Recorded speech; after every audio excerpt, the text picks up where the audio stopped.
Hey, what's up, everybody? We just finished watching episode 7 of season 12 of Yes. Married at First Sight. My name is Tamara Charmaine. And I'm Will. And so, okay, where do we want to begin? You want to. Woo, woo, woo, woo, woo. So much in store for tonight, but we're going to try to narrow it down. Okay, so let's talk about Paige and Chris. No. Let's save that a little bit for later. But that's why people are coming to watch the review. People want to come here okay, so they can vent, so let's vent with us. Let's okay? get straight to the drama. Okay. Okay? All right, go ahead. Start us off. All right, so where do we begin? All right, first of all, I honestly was watching this, and by the end, I was like, what the is wrong with Paige? And the reason why I said what's wrong with Paige, we know Chris is a hot mess, but there comes a time also where the victim has to take responsibility in the situations that they put themselves in. All right, so let's give the backstory. So Paige was talking to the camera, and she said that when they were leaving their honeymoon, Chris decided to go to Chicago to be with his ex-fiance or clear his mind. And she went back to Atlanta. And I said right away when that happened, I said, please, he's going to his ex. Yes. And I have something to say even about him going to Chicago. Okay. Next thing, he then shows up, tells the camera people he does not want to be filmed. They take off their mics. Paige then calls the producer to spill the tea of what happened in their conversation. And he basically told Paige that he wants to be back together with his ex, and he's already looking at divorce attorneys, and he wants a divorce with her. Like when I heard that, I want to go back to two sessions ago when we first filmed this. I was a fan of giving Chris the benefit of the doubt, and when I tell you, like, I feel so destroyed saying that, because this man has, like, over and over again proved me wrong. Like, there was no benefit of the doubt at all. This man has, like, did everything possible to sabotage. And then he had the nerve to say, I've been very direct with you. Of course, off camera, you've been direct, you know. I don't think he has been direct. But, okay, so let me say two things that I want to say about Chris going to Chicago. How his ex-girlfriend, they were together 3 months or 3 or 4 months before he proposed to her. So he said he was from Chicago, but he moved to Florida. Remember when he said he was homeless, working at a car dealership? And then he made his way to Atlanta and made something of himself, owns a Subway that he recently got evicted from about 2 weeks ago. And so how did he meet this girl that he only was with 4 months to propose with, all the way in his hometown of Chicago, when he's living in Atlanta? So did he know her before, and it was like an old high school thing or whatever the case is?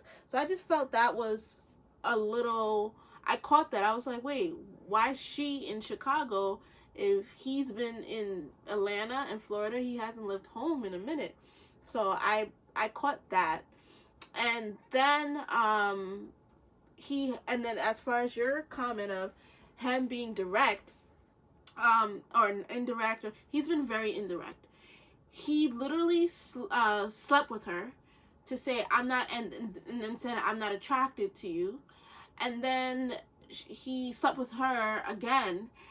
And then he was like, when supposedly the ex-fiance, who now reports online are saying that he did not get his ex-fiance pregnant, he got her cousin pregnant, and that is why they broke up. And currently they are in Mexico together. Yeah, and also I'm going to post a picture right here. It was his ex-fiance's birthday, and she does not look like she just gave birth nor does she look like she is pregnant. And I've been watching the show from like the beginning, so I do know that when we are seeing the when the first couple of episodes is when they're filming Decision Day. So, like, I remember Greg and Diana from season 9 said they didn't even make their decision yet on Decision Day, and they were seeing commercials and ads with themselves. So, she should, if she was 6 weeks pregnant at the time of when they started filming this, she should still be pregnant or just giving birth. And as you can see, she doesn't look like either she's in Mexico who's watching their baby, if she just she bounced back and stuff. So yeah, let's I don't know if you wanted to move on. Oh yeah, sorry, I kind of went on a tangent on that, but I want to dive into the emotions and what was going on in that moment, because as it happened, you know, we're questioning, like, is Chris gonna show up to this? And I'm praying he really shows up. You know what I mean? So it's like, I could have done without him. I really could have. And in that moment, you know, like, it was like dun dun dun. The music was going, and the lights went out. The camera was out. I said, "Whoa, this is about to be some crazy stuff." He's about to tell her. But he came in with his skinny jeans. Yeah, and had to. No, I'm going back to before he came in. Oh, when he didn't want to be on camera. Yeah, before she met up with Dr. Cal, right? Yeah. So Pastor Cal. Pastor Cal. So basically, you know, going back to when we find out what Chris did, you know, it was like, it's something that, you know, like, to come on this show and to waste our time, you know, because you know ahead of time, you know, people are going to be watching this, and to also waste her time first, you know, waste her time. And then I also wonder, you know, like, I felt like she should reach out to his family, because I feel like he doesn't want his parents to know what's going on. Remember, they hold him accountable. Yeah, but at the same time, when Paige was talking to Pastor Cal, she said that she felt pressure to have sex with him because it was her duty as his wife. And remember, at their wedding reception, when his father pulled her to the side and was like, "You need to basically have sex with my son because that's your duty as a wife." So she felt pressure to be like the perfect daughter-in-law, perfect wife, and so they slept together. And like, I felt, or she slept with him. Yeah, and the thing is, you know, she told Pastor Cal 3 times. Well, more than 3 times, that they slept together, and it was like every day except for 2 or 3 times. Without a condom, without protection. A condom. And, you know, I felt in those moments, she was doing, you know, she said she did it because she didn't want to be like, already like, I'm a bad wife. You know, number 2, I felt like, you know, it was her trying to hold on to him, to do whatever she can in her powers to be attractive, to be loved, you know what I mean? And like, if you're not attracted to her, you know, obviously it had to be something there, because like, in order to keep having sex over and over and over, there's something there, you know what I mean? Her body that his nasty pervert daddy said that her body was good. They basically called her a butterface. Even Pastor Cal, he tried to point out that he felt like she would not be his type, but she has a nice body. His father was like, oh, she has a nice body. So it was her body. It wasn't. It was nothing. It was nothing there. So, as it goes on, while her and Pastor Cal's on the couch talking, the camera switched. And they show Chris walking up to the home. And this guy had the nerve to come in the house and just blatantly come out and say, you know, I think, you know, I'm going to go ahead and get a divorce. Like, you didn't just do all that. You got to explain yourself, first of all. I think he's a very fake person. I think that not only is he fake, but then he goes and says, oh, I'm going to get a divorce. And then he turns around to Paige whispers in her ear. Wait, before that though, remember he kept smiling. Remember the little smirks over there. He's trying to turn Paige to his side chick. That's what it is. He kept smiling while Pastor Cal was talking to him.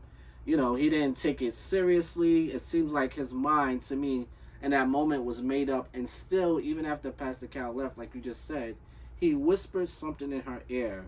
He's trying to hold on to her somehow, some shape or form. Do you think it's just in case those two don't work out? It might be a just in case, or But apparently there was paperwork being done, right? He already contacted lawyers. I don't know about paperwork, but he contacted divorce attorneys.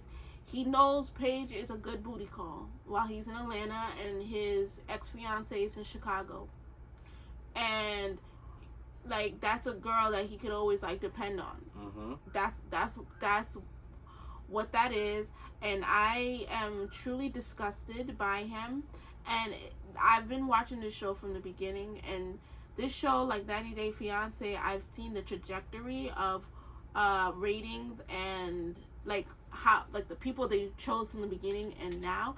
And I don't, don't get me wrong, there's Pastor Cal, Dr. Pepper, Dr. Viviana. These are professionals, and their integrity is put on the line. But the whole point of the show was to see people in love. Like the reason why it wasn't because I wanted to see drama or anything like that. I fell in love with this show because it was just a wild concept, but to actually see people fall in love with somebody they just met and kind of live this fairy tale. This show was more about the fairy tale of you can find your person without knowing, like taking all this time to get to know them. Like you can find your person. And I feel like when they went from 3 couples to 4 couples to 5 couples, that's when they started messing up. They should have kept it at 3 couples. Okay, move to 4 couples, because then with 4 couples, they had 2 black couples, 2 white couples, so more diversity. But I'm sorry, I want to see more. Like I know you wanted to be less but couples. You could watch more couples. Yeah, that's more fine couples. Where it's at. No, I think so. Will started watching this with me season 7 or 8. Yeah. So by season 7 or 8, you started watching this with me when they started doing 4 couples. Yeah, added the 4 couples. So that was either season 8 or 7. I think you started watching it Philly season, the Philadelphia season. Anyway, I think we should move on. Okay, yeah, we definitely should move on. But can I just finish that point? Go ahead. So you never saw it with 3 couples, but you saw it with 4. When it was 3 and 4 couples, they focused, like they had more time. That the show wasn't all over the place. The experts had more time to really counsel the couples. The participants, you got to see each couple equally, and you didn't miss out on anything. Like, oh yeah, what happened to this couple? Which happens when they have all these like 5 couples. So yeah. Okay, let's go to the next. I don't want to call them boring. Clara and Ryan. Okay, I have nothing. I feel like this couple, in my opinion, right now is boring. Even Haley and Jacob is more entertaining than them in a way. But we'll see, because I think that couple has some intense battles going on, like that we haven't seen yet. Clara and Ryan? Yeah, because Ryan right now is too perfect. His house was clean when she went there. And she was messy. I think, you know what? I think with Clara and Ryan, I like them together, but like you said, there are going to be road bumps. I see an explosion happening. She's church hurt, so she doesn't want to raise her kids in church. Well, he wants to raise his kids in church. So that's going to, I see headbutting with that. And like I said, I said this the last time we uploaded a video. I do think Clara had a fetish for black men, because like I said, how you live in Atlanta, you say you're attracted to black men, but you don't have one black girlfriend.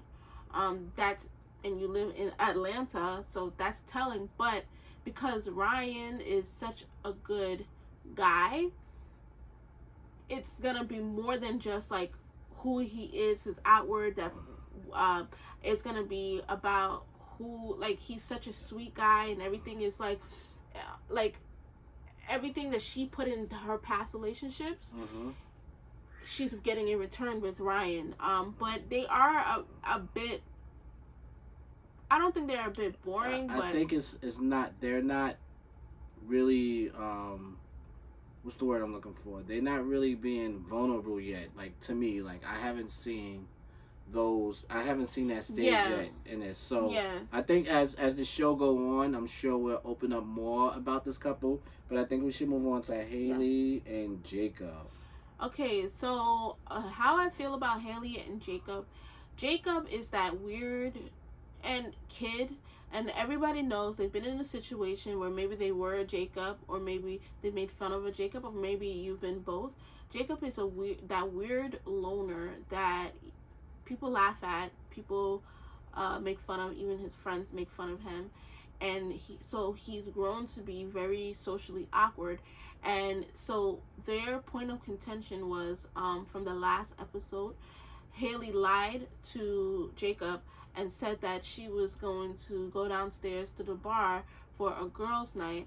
Come to find out, he goes downstairs and he sees all the other couples, and they ran and laughed. So it's like they're not laughing with him, they're laughing at him, and it's not funny. But I kind of feel bad though. If you say you go for a girls' night, that means the other couples were onto it because they knew. They know he's weird. Even the men knew to run from him because he's a weird. Yeah, and that means she must have told him, like, listen, he thinks I'm here with a bunch of girls. So and if you guys see him, laughing. And I had a coworker, like, I know I've known a few Jacobs, and I had a coworker like Jacob, so I know how that goes. Yeah.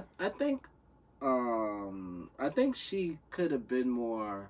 Like, my opinion is, yes, like, he got to the point where sometimes it was just all about him, and I can understand her frustration. You know, I just think that she could have had a better way of expressing that to him. I'm happy today she finally did it, but I'm mad it had to come to this point. But I can understand sometimes it's not as easy. Sometimes expressing your feelings, especially to someone new that you really don't know like that, you know, because you may not know how they react. Exactly. So, like, I understand her. Exactly, and like I said, I think the producers were wrong. So they got Amelia and Bennett. So they said, oh, maybe like a weird people will work on this show. Because before Amelia and Bennett, I've been watching the show from, a minute. There hasn't been like that. Everybody, if you're on the show, you're weird, but that type of weird. But they did wrong in putting Haley with. But Haley, I mean, they kissed and made up. But Haley has an awkwardness to her too. But she's so, like I said, she's so into her friends. Like, she's a follower and she's not a leader. That she doesn't like. She doesn't have that independence to really realize that she's weird herself, and the experts were able to point that out. And I think that like, the good news is. You saw them two working together as time went on in the last episode, and we'll see what happens. Now let's go to Virginia and Eric. I think they're also safe. I think they're going to be good. I mean, I do think she's very immature for her age, but when she said she was in a sorority, that kind of explained her, like, thinking in a way, and how she's like a party girl and stuff. And I think that when she was, I think their biggest drama was Pastor Kyle took up for Eric, his name is Eric, right? Said that, like, if I'm a married man and I don't want my wife falling asleep at another guy's house. So like I said, she's I don't think she was ready for marriage or this process. Because she just doesn't understand those concepts. So she needs to mature herself a bit. I think they can last though. Yeah, I think she just needs to be, like, it's gonna take a few people to educate her on being married, because it seems as though as of now she feels like she can do the stuff she was doing Yeah, and then and still have the marriage. And like he said, is you can, but you gotta understand. You gotta respect the marriage first. You're married first. Yeah. And you can't just disappear and go hang out with your friends and spend the night. Well, okay. So, not judging, but judging. We know her parents weren't together. Her parents. So she didn't grow up with parents together. So she didn't have that example. Her father did get remarried. She is her stepmother. But when we saw her and her stepmother seems a bit more of like maternal, but yet again I don't know them. But her stepmother came to help her try on her wedding dress, and her mother finally did come. But her mom, she came in with purple hair, piercings, and there's nothing wrong with that, you know. But I think her wild streak is from her mother, and I don't think her mother remarried or anything like that. So I think she doesn't have that example of marriage in that way. And Eric is conservative, and I'm not just talking about his politics, but just the way he moves about. So I think it's just a learning curve for her, but I think that when she has more examples and she sees like, okay, I'm not going to be imprisoned, they'll be fine. Okay, last couple, Brianna and Vincent. I love these two so much. We didn't record last week because I feel like after like a couple of days, like nobody's gonna watch our review, so I didn't feel like filming.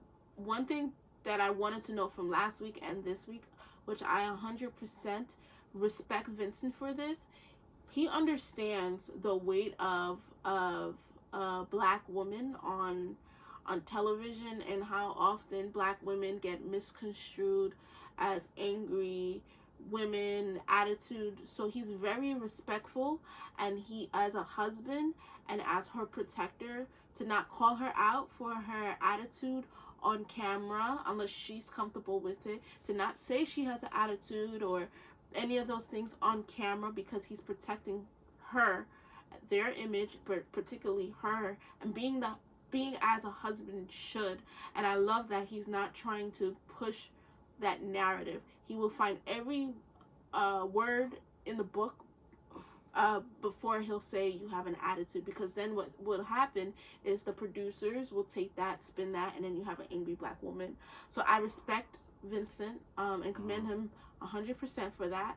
And a lot of Vincent and Brianna I see in Will and myself, because I am like Brianna, and Will is like Vincent. And I know you probably want to speak, so I don't want to like take up much of the time, but Vincent and Will have traumatic childhoods, and so Vincent already explained that he didn't grow up with his parents. His ex-girlfriend didn't believe in his dreams, was mad that he didn't finish college or go to college, and he was going to start his own business. So when Brianna belittles, not belittle, but when Brianna is well-intentioned, like, but and doesn't, but it's any little thing that is close to that kind of rejection, or calling him stupid or unintelligent, like maybe his ex-girlfriend did, or not having his parents around. And Vincent and I come from the same island, so that our culture is very critical, very critical.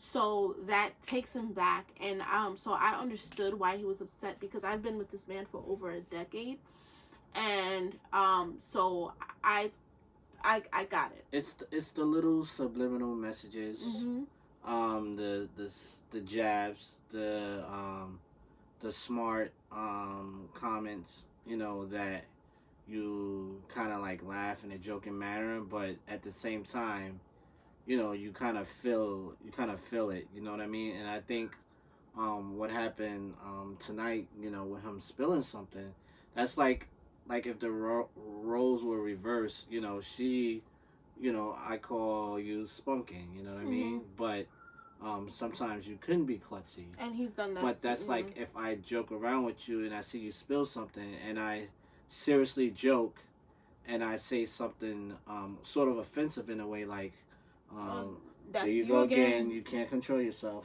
Yeah. You know what I mean? But I won't say that. I will joke more in a way like, that's a spunking for you, or something like. But she did. But he automatically took it back to. And remember they knew. You know what I mean? So he doesn't understand how she jokes yet. Yeah. And I think as time goes on, you know, sometimes I can joke very seriously too. But I think you know, in that situation, at least I would have had the full out conversation. And if I felt it wasn't going anywhere, then I would have probably removed myself, like being dramatic like he did. But I think he was a little bit too dramatic, and he left pretty quickly. I think he should have at least gave her the benefit of the doubt to explain herself, especially when she said, give me some examples. I think he should have went on to explain. He did say it, you know what I mean? But his first action was like, I don't have to. You know, and then when she explained, you know, you can see like the sincerity. Well, you can see like when she was speaking, you can tell she really didn't mean that. And sometimes that happens to hurt him. That happens with me. And like I said, when you're dealing with a man who's been with trauma, or it doesn't necessarily have to be a man, because women go through trauma too.